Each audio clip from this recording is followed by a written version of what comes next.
Praise the lord. మీ అందరికీ వందనములు తెలియజేస్తున్నాను. నేటి జీవవాక్యం ధ్యానించుకుందాం. ఆయన కోపము నిమిషమాత్రం ఉండును, ఆయన దయ ఆయుష్కాలమంతయు నిలుచును. 30వ కీర్తన 5వ చరణము.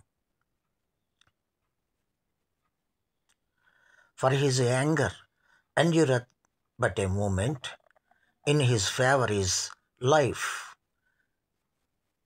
Psalms chapter 30 verse 5.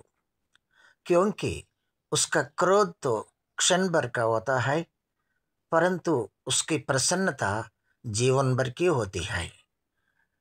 Psalms chapter 30 verse 5. God bless you all. దేవుడు మిమ్మల్ని దీవించునుగాక.